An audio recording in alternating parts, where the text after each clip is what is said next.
Hello aspirants, ఏకేఈడియు ఫ్యూజన్కి స్వాగతం. ఈరోజు మనం ఒక అద్భుతమైన యానిమేటెడ్ ఎక్స్ప్లెయినర్తో మీ ముందుకు వచ్చాం.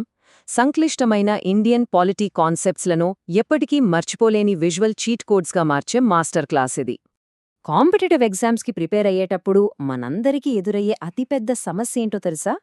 అదేనండి, ఆ పెద్ద రాజ్యాంగ పుస్తకం. అందులో ఉండే వేలాది ఆర్టికల్స్, నంబర్స్ చూస్తేనే ఎవరికైనా బుర్ర పాడైపోతుంది కదా. ఏది ఎలా గుర్తుపెట్టుకోవాలో అర్థం కాక బట్టి పట్టి పట్టి అలసిపోవడం మనందరికీ తెలిసిన యూనివర్సల్ ప్రాబ్లమే. కానీ ఇకపై ఆ టెన్షన్ వదిలేయండి. ఈ కష్టమైన పద్ధతి నుండి స్మార్ట్ వర్క్ వైపు అడుగులేద్దాం. ఏకేఈడియు ఫ్యూజన్ వారి ఈ స్మార్ట్ మైండ్ హ్యాక్స్తో ఆ కష్టమైన ఆర్టికల్స్ అన్నీ ఒక మాస్టర్ కీతో అన్లాక్ చేసినంత ఈజీగా ఎలా గుర్తుపెట్టుకోవచ్చో ఇప్పుడు స్టెప్ బై స్టెప్ విజువల్స్తో చూద్దాం. సరే, ఈరోజు మనం ఏమేం నేర్చుకోబోతున్నామంటే, ఆర్టికల్స్ గుర్తుపెట్టుకోవడం నిజంగా కష్టమా? ఫండమెంటల్ రైట్స్కి ఒక మ్యాజిక్ పాస్కోడ్, కొన్ని rhyming and logic tricks, switch and swap magic, powerful plus ఫార్ములాలు, లాస్ట్గా ఒక ultimate answer key. Right. Section 1, రాజ్యాంగంలోని ఆర్టికల్స్ గుర్తుంచుకోవడం నిజంగా అంత కష్టమా? ఇక్కడ ఒక విషయం చెప్పాలి. ఏకేఈడియు ఫ్యూజన్ ఉద్దేశం ఒక్కటే. రాజ్యాంగమంటే ఒక బరువైన టెక్స్ట్ బుక్ కాదు, సరైన చీట్ కోడ్స్ ఉంటే ఈజీగా సాల్వ్ చేయగలిగే ఒక పజిల్ మాత్రమే. బట్టి పట్టడం కాదు, స్మార్ట్ స్టడీ ముఖ్యమని మీకే అర్థమవుతుంది. ఇప్పుడు section 2, fundamental rights, magic pass code. ప్రాథమిక హక్కులు అనగానే ఎగ్జామ్ హాల్లో చాలామందికి చెమటలు పడతాయి కదా. దానికి ఇప్పుడు ఒక చెక్ పెడదాం. అసలు మనకున్న ప్రాథమిక హక్కులు 6 రకాలు. అవేంటంటే, సమానత్వపు హక్కులో 5 ఆర్టికల్స్ ఉన్నాయి, స్వేచ్ఛా హక్కులో 4, దోపిడీకి వ్యతిరేకంగా ఉండే హక్కులో 2, మత స్వాతంత్ర్యానికి 4, విద్యా సాంస్కృతిక హక్కులు 2, చివరగా రాజ్యాంగ పరిహారపు హక్కు 1. ఇక్కడ కేవలం ఆ ఆర్టికల్స్ సంఖ్యను కాస్త జాగ్రత్తగా గమనించండి. చూసారుగా, ఆ నంబర్లన్నీ వరుసగా పెడితే 5, 4, 2, 4, 2, 1. ఇదొక సింపుల్ మొబైల్ పాస్కోడ్లా ఉంది కదూ. ఆర్టికల్ 14 నుండి 32 వరకు ఉన్న ఫండమెంటల్ రైట్స్ అన్నీ కేవలం ఈ 6 అంకెల పాస్కోడ్లో పర్ఫెక్ట్గా సెట్ అయిపోయాయి. ఈ సింగిల్ నంబర్ గుర్తుపెట్టుకుంటే చాలు, ఆర్డర్ ఎప్పటికీ మర్చిపోరు. Next, section 3, rhyming and logic tricks. ఇవి భలే ఆసక్తికరంగా ఉంటాయి. ఉదాహరణకు ఆర్టికల్ 17 తీసుకోండి. హిందీలో 17 అంటే సత్రా, దానికి రైమింగ్ ఖత్రా అంటే ముప్పు. అంటరానితనం అనేది సమాజానికి ఒక ముప్పు, ఒక నేరం కదా. అలాగే పక్కనే ఉన్న ఆర్టికల్ 44 చూడండి. అందులో 2 అంకెలు 4 అని సమానంగా ఉన్నాయి. దేశంలో అందరికీ చట్టం సమానం అని చెప్పే యూనిఫామ్ సివిల్ కోడ్కి ఇంతకంటే బెస్ట్ లాజిక్ ఏముంటుంది చెప్పండి. ఇక ఈ లాజిక్ అయితే ఇంకా బావుంటుంది, వినండి. మనింటికెవరైనా ఫంక్షన్స్కి వచ్చినప్పుడు వాళ్లకి 51 రూపాయల చదివింపు, అదేనండి, షగునిస్తుంటాం కదా. ఇక్కడ ఆర్టికల్ 51 కూడా సరిగ్గా అదే చేస్తుంది. అంతర్జాతీయ శాంతి భద్రతలను పెంపొందించడం గురించి ఇది చెబుతోంది. అంటే 51 రూపాయల శాంతి కానుక అని మనం సింపుల్గా లింక్ చేసుకోవచ్చు. ఇక section 4, switch and swap magic.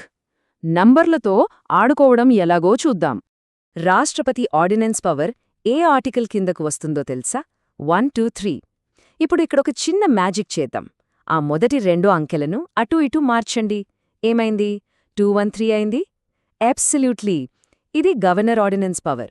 చూసారా, ఒక చిన్న స్వాప్తో మనం సెంట్రల్ గవర్నమెంట్ నుంచి స్టేట్ గవర్నమెంట్కి వచ్చేశాం, అంతే. సరిగ్గా ఇదే లాజిక్ను ఇప్పుడు జ్యుడిషియరీకి అప్లై చేద్దాం. సుప్రీంకోర్టు ఆర్టికల్ 124, అందులోని మొదటి 2 నంబర్లని జస్ట్ అలా స్వాప్ చెయ్యండి. అది ఏకంగా రాష్ట్ర హైకోర్టు ఆర్టికల్ 214గా అన్లాక్ అవుతుంది. అక్షరాల ఇదొక మ్యాజిక్ లాగే ఉంది కదూ. ఇప్పుడు మనం ఇంకో అద్భుతమైన టెక్నిక్లోకి వెళ్తున్నాం. Section 5, powerful plus formulas. చాలా సింపుల్ మ్యాథ్స్ ఇది. కేంద్ర ప్రభుత్వానికి సంబంధించిన ఒక ఆర్టికల్కి +89 కలిపితే ఆటోమేటిక్గా దానికి సమానమైన రాష్ట్ర ప్రభుత్వ ఆర్టికల్ వస్తుంది.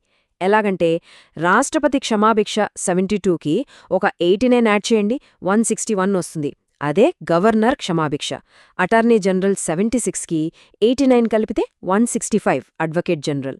కానీ ఒక్క విషయం గుర్తుపెట్టుకోండి, కేంద్ర బడ్జెట్ లాంటి డబ్బు వ్యవహారాలకొస్తే మాత్రం ఈ ఫార్ములా 89 కాదు 90గా మారుతుంది. అంటే ఈ +89 అనేది ఎంత పవర్ఫుల్ మాస్టర్ కీ అనేది ఇప్పుడు మీకు అర్థమయ్యే ఉంటుంది. ఉదాహరణకు కేంద్ర మంత్రిమండలి ఆర్టికల్ 74కి ఈ 89 అనే మ్యాజిక్ నెంబర్ కలిపితే 163 వస్తుంది. అది రాష్ట్ర మంత్రిమండలి ఆర్టికల్. ఇలా ఒకటి కాదు, ఏకంగా డజన్ల కొద్దీ సమాంతర ఆర్టికల్స్ని ఎలాంటి కన్ఫ్యూజన్ లేకుండా సింపుల్గా గుర్తుంచుకోవచ్చు. మరే ఫైనాన్షియల్ విషయాలకు ఏంటి ట్రిక్? నేను ముందే చెప్పినట్లు డబ్బుల వ్యవహారాలకొస్తే మాత్రం మనం +90 వాడాలి. కేంద్ర బడ్జెట్ ఆర్టికల్ 112 కదా, దానికి ఒక 90 కలిపి చూడండి, ఖచ్చితమైన ఆన్సర్గా రాష్ట్ర బడ్జెట్ ఆర్టికల్ 202 వస్తుంది. ఇక ఎగ్జామ్లో మీరు బ్లాంక్ అయ్యే ఛాన్సే లేదు. ఇందులో చివరి లాజిక్ ఎమర్జెన్సీ ఆర్టికల్స్. మనం కార్లో గేర్లు మార్చినట్టు ఊహించుకోండి. ముందుగా జాతీయ అత్యవసర పరిస్థితి అంటే నేషనల్ ఎమర్జెన్సీ ఆర్టికల్ 352, దానికొక +4 జంప్ వేస్తే 356. అదే స్టేట్ ఎమర్జెన్సీ లేదా రాష్ట్రపతి పాలన, మళ్ళీ ఇంకో +4 జంప్ వేస్తే 360 ఫినాన్షియల్ ఎమర్జెన్సీ. చూసారా, ఒక్క 4ని యాడ్ చేస్తూ వెళ్తే చాలు 3 ఎమర్జెన్సీ ఆర్టికల్స్ మీ మైండ్లో ప్రింట్ అయిపోతాయి. సో ఇప్పటిదాకా మనం చూసిన ఈ మొబైల్ పాస్కోడ్లు, రైమింగ్ వర్డ్స్, నంబర్ స్వాప్స్, అలాగే ఈ ప్లస్ ఫార్ములాలు ఇవన్నీ కలిపితే మీ బ్రెయిన్లో ఒక అన్బ్రేకబుల్ ఫ్రేమ్వర్క్ క్రియేట్ అవుతుంది. అనవసరంగా భయపడటం, బట్టీ పట్టటం అనే బాధ పోయి కాన్స్టిట్యూషన్ అనేది మీకొక ఫన్ అండ్ లాజికల్ గేమ్లాగా మారిపోతుంది. ఇక ఫైనల్గా సెక్షన్ 6 అల్టిమేట్ ఆన్సర్ కీ. ఒక్క నిమిషం, దీన్ని మీరు ఖచ్చితంగా ఒక స్క్రీన్ షాట్ తీసి పెట్టుకోండి. ఎందుకంటే ఎగ్జామ్ ముందు రోజు రివిజన్కి ఇదొక బ్రహ్మాస్త్రం లాంటిది.